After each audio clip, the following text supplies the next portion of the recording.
Elena Vasquez stood at the viewport of United Earth Defense Headquarters, watching as another crothole diplomatic vessel descended through Earth's atmosphere. 6 months since first contact, and something still didn't add up. The aliens' technology was centuries beyond humanity's. Sleek ships that seemed to bend light around their hulls, weapons that could theoretically vaporize cities in seconds, and yet they came offering trade deals and cultural exchanges. "Commander, the Security Council is requesting your presence," her AI assistant chirped. Elena straightened her uniform. "Tell them I'm on my way." The council chamber buzzed with excitement. Representatives from Earth's unified nations sat alongside the Krathul delegation. Tall, insectoid creatures with iridescent exoskeletons and multiple limbs that moved with unsettling precision. "Commander Vasquez." Ambassador Chen nodded as Elena took her seat. "The Krathul have generously offered to upgrade our orbital defense grid. Your assessment, please." Elena studied the technical specifications displayed on her tablet. The proposed upgrades would require giving the aliens direct access to Earth's primary defense systems. "With all due respect, Ambassador, I recommend caution. This level of integration would effectively give the Krathul control over our orbital defenses." The lead Krathul diplomat, who called himself Nexus, clicked his mandibles in what humans had learned was amusement. "Commander Vasquez displays the characteristic paranoia of military minds. If we wish to harm your species, why would we approach openly? Your civilization's defensive capabilities pose no threat to us." There it was again, that subtle condescension. Elena had noticed it in every interaction. The Krathul never explicitly stated humans were inferior, but their assumptions were built into every conversation. After the meeting, Elena retreated to her private office and activated the highest security protocols. "Artemis, show me the surveillance data from the Jupiter outpost." Her trusted AI compiled the information. For weeks, Elena had been quietly monitoring Krathul movements throughout the solar system. Their official visits to Earth's colonies on Mars, the Moon, and the Jupiter mining stations were all documented and approved. But her network of sensors had detected unauthorized Krathul vessels near critical infrastructure points, always briefly, always when they thought no one was watching. "Analyzing communication patterns," Artemis reported. "I've detected encrypted transmissions from the diplomatic vessels to locations outside our system." "Can you crack it?" "Negative. However, I can identify patterns. These communications spike after they collect data on our population centers, resource deposits, and defense capabilities." Elena frowned. She needed proof, not just suspicions. "Keep monitoring. And run a simulation. If the Krathul decided to attack, what would be their likely first targets?" The holographic display lit up with red markers across Earth and its colonies. Communication arrays, power grids, defense installations. The pattern was clear. A systematic approach to disable humanity's ability to coordinate a response. That night, Elena used her security clearance to access the Deep Space Monitoring Station. What she discovered chilled her blood. Massive energy signatures, too large to be anything but warships, were positioned just beyond Pluto's orbit, hidden from Earth's regular detection grid. She uploaded her findings to a secure server and sent encrypted messages to trusted colleagues in the Mars and Jupiter colonies. If her fears proved correct, Earth might fall, but humanity would need survivors to fight back. As Elena walked home under a starlit sky, she gazed upward at the twinkling lights. Some were stars, some were satellites, and some, she now knew, were predators watching from above, waiting for the perfect moment to strike. In her apartment, Elena began preparing contingency plans. The Krathul believed humans were primitive, predictable, and easy prey. They would learn just how costly such underestimation could be. Elena gripped the command console of the EDF Sentinel as the ship accelerated away from Earth's orbit. The tactical display showed the horrifying truth. The Krathul attack had been perfectly coordinated, striking every major defense installation simultaneously. Earth's orbital defenses, so proudly maintained for decades, had fallen in less than 3 hours. "Captain, we're receiving emergency broadcasts from across the solar system," Lieutenant Park reported, her voice tight with controlled emotion. "Luna Base has gone dark. The Mars colony is reporting Krathul warships in orbit." Elena made the hardest decision of her career. Engage stealth systems. Set course for Jupiter's shadow. "Captain," her executive officer, Commander Reyes, questioned quietly. "There are still Earth defense forces fighting. We could provide support to and die with them," Elena finished. "The Krathul have overwhelming force. Our duty now is to survive, observe, and find a way to strike back." As the Sentinel slipped into the protective electromagnetic shadow of Jupiter, Elena gathered her senior officers in the tactical room. The ship's AI displayed the latest intelligence compiled from fragmented transmissions across the system. The Krathul left minimal forces guarding the outer system, Elena noted, pointing to the tactical display. "They're concentrating on Earth and Mars. They've completely ignored the mining operations on Europa and Ganymede." Chief Engineer Lakshmi Patel shook her head. "They probably consider our outer system operations insignificant.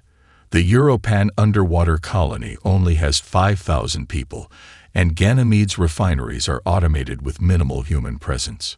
"That's their mistake," Elena said. "Those refineries process the rare elements we need for our most advanced systems, and Europa's science station houses the prototype Hawking Drive."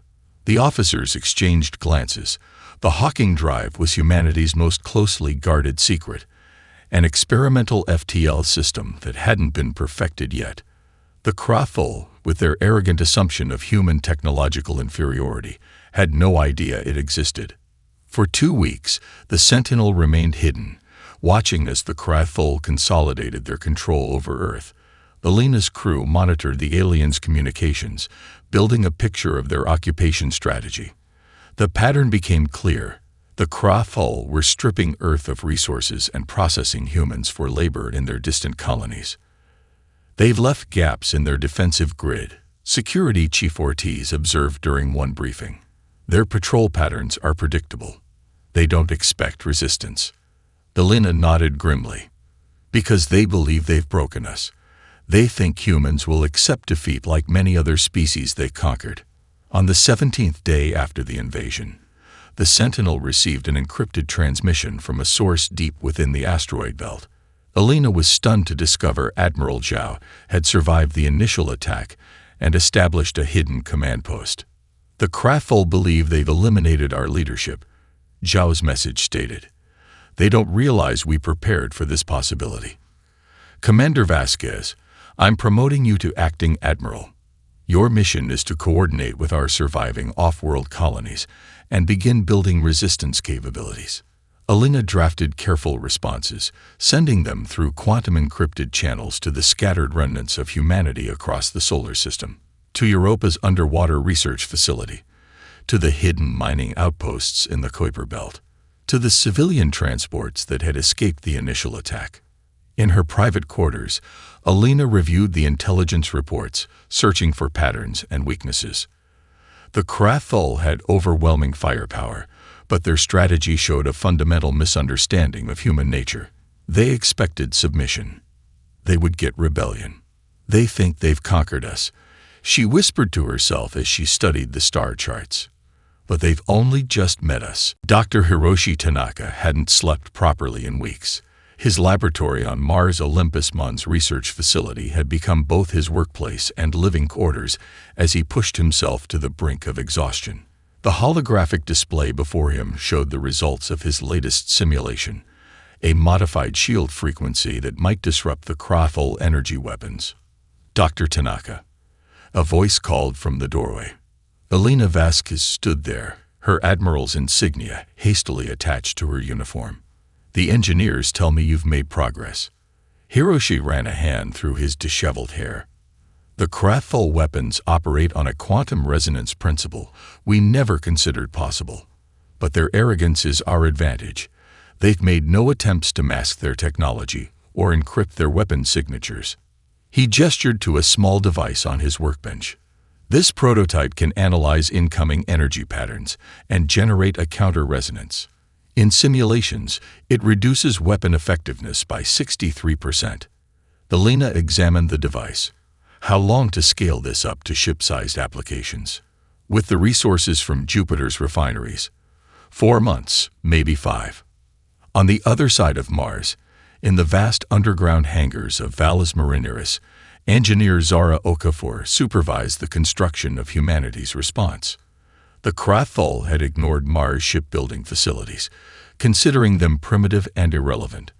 They hadn't realized these facilities had been designed with modular expansion capability, or that humanity had been quietly studying alien tech for decades. The hull plating integration is complete on the first 3 vessels, Zara reported to Elena during a secure briefing. We've incorporated the salvaged Krathul stealth components from the scout ship we captured near Callisto. Elena studied the schematics. The vessels were smaller than Krathul warships, but designed for speed and maneuverability. And the Hawking drive integration. Experimental, but promising. The Europa team has delivered the first 6 production models. Meanwhile, on occupied Earth, resistance grew in ways the Krathul never anticipated. Marcus Chen, former commander of Earth's Special Forces, moved through the ruins of Singapore, now a processing center for the alien invaders. His network of resistance cells had spread across every continent, sharing intelligence through methods the Krathul couldn't monitor: old-fashioned radio, hand-delivered messages, and even primitive Morse code. Their communication hub is here, Marcus whispered to his team, pointing to a structure that had once been a financial center. Their entire command and control network relies on quantum entanglement. One receiver, multiple transmission points. Centralized, his lieutenant noted. Efficient but vulnerable. Marcus nodded. Exactly. They never developed distributed communication systems because they've never needed them. No species has ever successfully disrupted their network before. In hidden facilities across the solar system, humanity prepared. Children born after the invasion grew up in underground colonies, taught about an Earth they had never seen. Veterans trained civilians in combat tactics. Engineers and scientists worked around the clock, reverse engineering captured Krathul technology and integrating it with human innovation. 3 years into the occupation, Elena stood before the newly formed Resistance Council representing all remaining human settlements. The Krathul believe they've conquered a primitive species. She addressed the gathered leaders. They patrol our system with minimal forces, convinced we lack the capability to threaten them. Their ships follow predictable patterns. Their ground forces rely on centralized command structures. And most importantly, they've never updated their tactical doctrines because they've never needed to. She activated a holographic display showing the solar system, with highlighted points indicating human strongholds and Krathul positions. We are not the same civilization they attacked 3 years ago. We have adapted. We have learned. And now, we are ready to show them exactly what they've underestimated. The ringed giant Jupiter loomed large in the viewport as Admiral Elena Vasquez's shuttle approached the hidden shipyards nestled within the atmosphere of the gas giant. For 5 years, humanity had been building here, protected by the planet's massive radiation belts and turbulent storms that confused Krathul sensors. Status report, Elena ordered as she entered the command center carved into one of Jupiter's larger moons. Fleet Commander Jackson pulled up a holographic display. The Vanguard is complete. 36 vessels equipped with Dr. Tanaka's shield technology and Okafor's stealth systems. Construction on the second wave is ahead of schedule. Elena studied the tactical display. The ships were smaller than traditional human vessels, designed for speed and maneuverability rather than brute force. Krathul design principles valued size and firepower, making their warships massive but predictable. Humanity could not match them in direct confrontation, so they had adapted to fight asymmetrically. And the Hawking drives. All primary vessels are equipped. The Europa science team delivered the final units last week. Elena nodded with satisfaction. The experimental FTL technology represented humanity's greatest advantage, the ability to make micro-jumps within a solar system, something the Krathul considered theoretically impossible. Their own FTL technology could cross interstellar distances, but required significant energy buildup and cooldown, making it useless for tactical maneuvers. The Krathul patrol schedule, Elena asked. Unchanged for the past 3 years, her intelligence officer replied. They maintain a skeleton crew in Earth orbit, with rotations every 6 weeks. Their command vessel follows the same path between Earth and Mars, precise to the minute. They've become complacent. In the adjacent war room, Zara Okafor was briefing squadron leaders on the capabilities of their new vessels.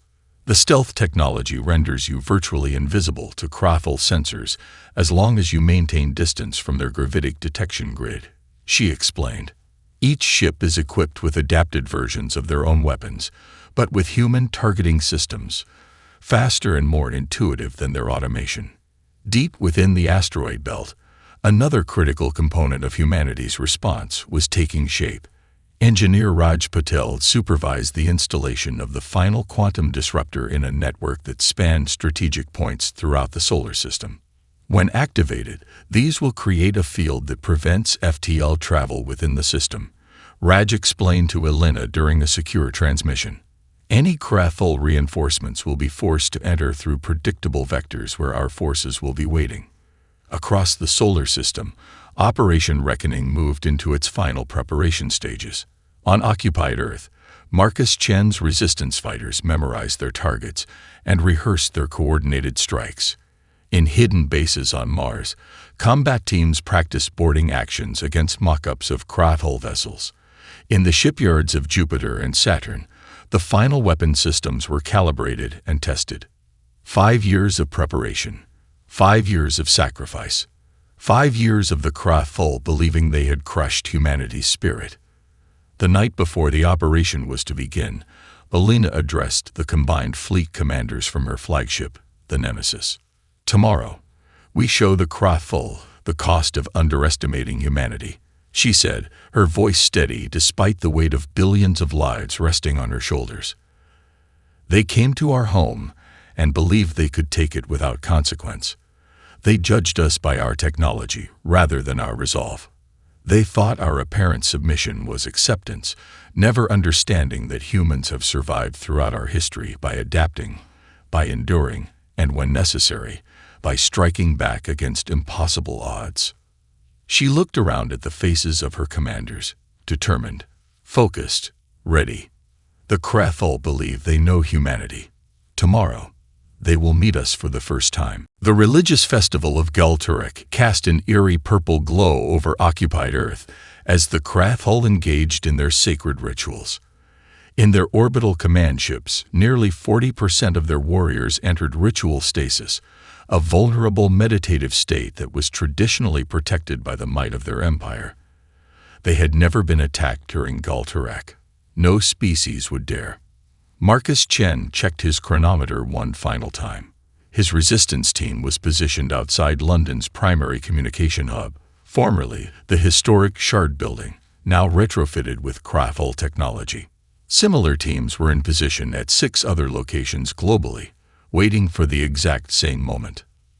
Remember, Marcus whispered to his team, we only get one shot, 30 seconds to breach, 90 seconds to plant the disruptors, and 60 seconds to clear the blast radius. At precisely 300 hours GMT, Marcus gave the signal. Across the globe, resistance fighters moved with practiced precision. The Krathul had grown lax in their security, never expecting the primitive humans to coordinate global strikes with military precision. In London, Marcus's team deployed the specialized EMP devices developed by the Mars engineers. The devices were calibrated to the exact frequency of Krathul communication technology, leaving human systems unaffected. Charges set, his lieutenant reported. Detonation in 3, 2, 1. Simultaneously across Earth, 7 critical communication arrays went dark. In orbit, Confusion spread through the Krah-Full command structure as their neural network suddenly developed gaping holes. That was the moment Admiral Vasquez had been waiting for. All ships, execute Operation Reckoning. Elena commanded from the bridge of the Nemesis. Hawking jumps on my mark. 3, 2, 1. Jump.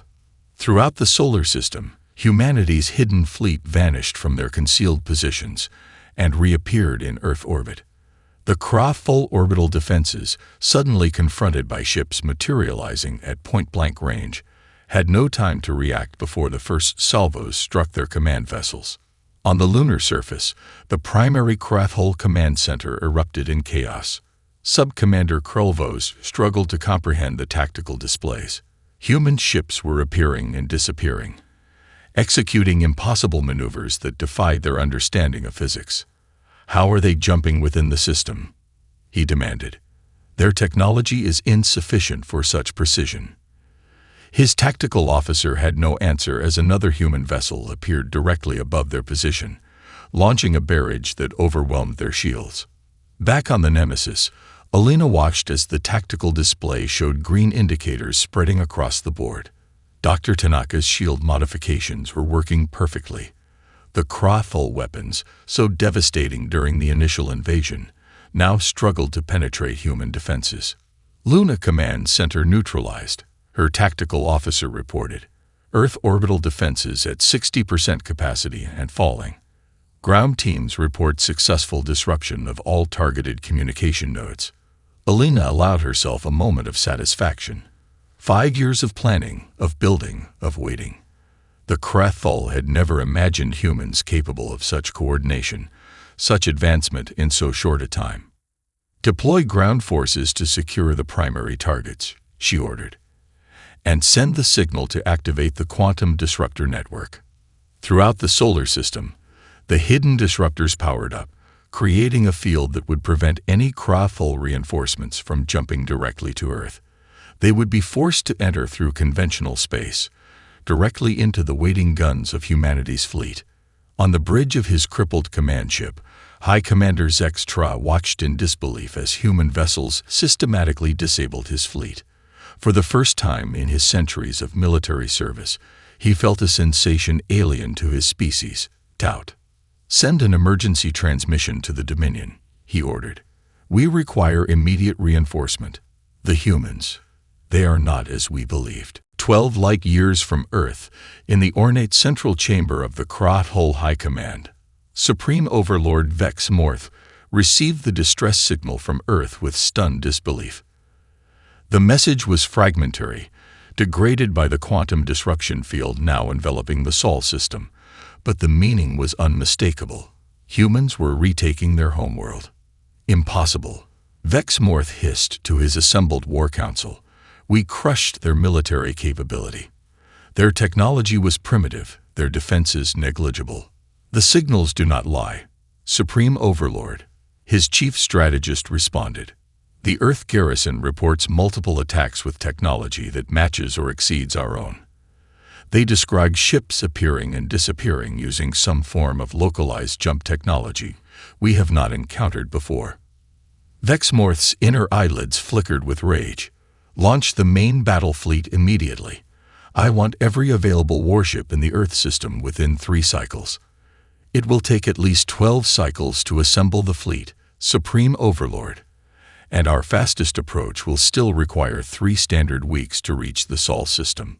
Back in Earth orbit, Admiral Vasquez coordinated the rapidly evolving battle from the Nemesis. The initial surprise had given humanity a crucial advantage. But the Krah-Full were adapting, rallying their remaining forces for a desperate defense. Luna is secure, her tactical officer reported. Mars orbital defenses have surrendered. Ground resistance reports Krah-Full forces are in disarray across all major population centers. Elena studied the holographic display. Deploy the second wave. I want control of all orbital installations within the next 12 hours. And send word to Zara Okuffer's team to prepare for Phase 2. Across Earth's surface, the tide was turning. The Resistance, emboldened by the arrival of humanity's fleet, emerged from hiding in a coordinated uprising. In what had once been the city of Chicago, Marcus Chen led a combined force of resistance fighters and orbital drop troops against the Krathol regional headquarters. "They're falling back," Marcus reported over the secure channel. "Their ground troops are completely disoriented without central command. They're fighting as individuals, not as units." This was exactly what humanity had hoped for. Krathol warriors were physically formidable and technologically advanced, but they relied heavily on their hierarchical command structure, a structure that was now in tatters thanks to the communication blackout. In orbit, engineer Zara Okafor supervised the deployment of her stealth fighters.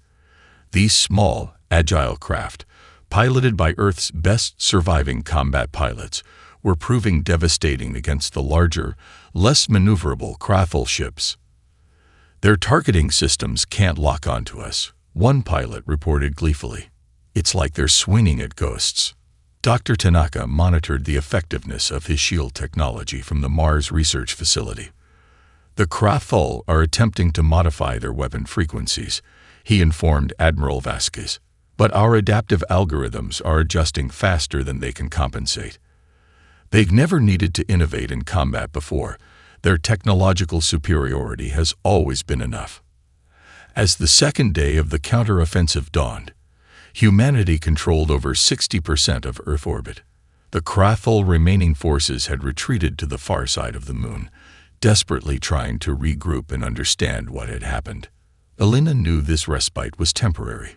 "The Krathol homeworld will have received the distress signals by now," she told her command staff. "Their main battle fleet will be mobilizing. We have approximately 3 weeks before they arrive." She brought up a display of the solar system, showing the newly activated quantum disruptor network glowing at strategic points. "When they come, they'll find a very different humanity than the one they thought they conquered. And they'll encounter something they've never faced before in their long history of conquest." "What's that, Admiral?" a young officer asked. Elena's expression hardened. A species fighting for its homeworld with nothing left to lose. The vast armada of the Krathol Dominion emerged from FTL at the edge of the Sol system, a fleet so massive it resembled a small moon. 600 warships, including the dreaded Annihilator-class dreadnoughts, arranged in the traditional combat formation that had brought countless civilizations to their knees. Admiral Vasquez watched from the bridge of the Nemesis as the long-range sensors detected the arrival. "Right on schedule," she noted. "Activate the gravitational disruptors." Throughout the system, the hidden network of devices came online, generating a field that prevented further FTL travel. The Krathol fleet, now committed to conventional space, would have to fight their way through to Earth. Fleet Admiral Zexkalor, commander of the Krathol Armada, stared in disbelief at his tactical displays. "What is this? Our jump drives are not responding." "Unknown field effect, Admiral," his science officer reported. "It appears to be disrupting the quantum substrate our FTL technology relies upon. We are limited to sublight engines." Zexkalor clicked his mandibles in irritation. "A minor inconvenience. Deploy in standard assault formation. The humans cannot possibly have enough ships to challenge this fleet." On the Nemesis, Elena gave the order that humanity had been preparing for 5 years. "All ships implement Hydra Protocol." Across the solar system, humanity's fleet, now numbering over 100 vessels thanks to the captured and repurposed Krathol ships, began executing the most complex battle plan in human history. Unlike the Krathol's rigid formations, human vessels moved in small, autonomous groups, each with specific objectives and the authority to adapt as needed. The first wave, consisting of Zara Okafor's stealth fighters, approached the Krathol fleet from multiple vectors, invisible to their sensors until the last possible moment. They targeted the command ships specifically, using the precise weak points identified during years of studying Krathol design principles. "The humans fight dishonorably," Zexkalor raged as explosions rippled through his fleet's formation. "Where is their main force? Why do they not engage properly?" His question was answered as the second wave of human vessels executed synchronized hawking jumps, appearing within the Krathul formation itself, a tactic considered impossible by all known physics. Each human vessel materialized alongside a Krathul warship, unleashing point-blank barrages that overwhelmed shields calibrated for long-range combat. Dr. Tanaka monitored the battle from his command center on Mars. "Their weapons are adapting faster than anticipated," he informed Elena, uploading countermeasure pattern Alpha 7 to the fleet. Throughout the human fleet, shield frequencies shifted automatically, neutralizing the Krathul's attempts to overcome their defenses. This was the culmination of Tanaka's work, a learning system that adapted more quickly than the Krathul could modify their attacks. On the third day of battle, Elena implemented the most daring phase of the operation, using the captured Krathul command codes obtained by Marcus Chen's resistance fighters. Human forces transmitted conflicting orders to the alien fleet, sowing confusion and causing several friendly fire incidents among the tightly packed formation. "This is not possible," Zexkiller whispered as he watched his carefully arrayed forces dissolving into chaos. "They are primitives." They were defeated. His flagship rocked violently as the Nemesis dropped out of a Hawking jump directly above it. Elena had specifically targeted the Krathul admiral, recognizing from years of intelligence that the hierarchical Krathul would be paralyzed without direct leadership. "All batteries, fire," she ordered calmly. The Nemesis's weapons, a hybrid of human innovation and reverse-engineered Krathul technology, tore through the flagship's defenses. As Zexkeller's vessel broke apart, a ripple of uncertainty spread through the Krathul fleet. Without their admiral, without their rigid command structure, individual ship commanders began making independent decisions, some pressing the attack, others falling back to regroup. This was exactly what humanity had counted on. The Krathul, for all their technological might, had never developed the adaptability that humans considered essential to warfare. 1 year after the Battle of Sol, Earth was beginning to heal. The scars of occupation remained visible, ruined cities being rebuilt, vast tracts of land undergoing decontamination, orbital debris still being cleared by specialized vessels. But humanity had survived, and more than that, they had prevailed against the greatest power the galaxy had ever known. Admiral Elena Vasquez stood on the observation deck of the newly constructed Geneva Space Elevator, gazing up at the bustling orbital shipyards. The Terran Defense Fleet, as it was now called, had expanded rapidly, incorporating the best of human innovation with captured Krathul technology. "Admiral, they're ready for you," her aide informed her. Elena nodded and made her way to the diplomatic chamber where the Krathul delegation awaited. Acting Supreme Overlord Texfarl, hastily elevated after the death of Vex Morth in the failed counterattack, stood with his retinue. The once proud aliens seemed diminished somehow, their posture less imperious than Elena remembered. "The treaty has been ratified by our Sovereign Council," Texfarl announced, his translator conveying the complex clicks and whistles of the Krathul language. "The Dominion formally recognizes the sovereignty of humanity over the Sol system and the 3 colony systems you have claimed. We agree to the technology transfers specified in sections 12 through 17. Elena nodded. "And the reparations will begin as scheduled." The Krathul dignitary's inner eyelids flickered in what humans had learned was an expression of deep discomfort. "Our historical archives have been modified to record humanity as a protected species, exempt from future expansion efforts." This last concession had been most difficult to secure. The Krathul had never before acknowledged any species as their equal, let alone placed them on a protected list. After the Krathul delegation departed, Dr. Hiroshi Tanaka joined Elena on the observation deck. His shield technology had been key to humanity's victory, and he now headed Earth's Advanced Defense Research Division. "News from the Orion Nebula," he said quietly. "The Viridian Collective has overthrown their Krathul governors. They're requesting human advisors to help rebuild their defense systems." Elena nodded. This wasn't the first such request.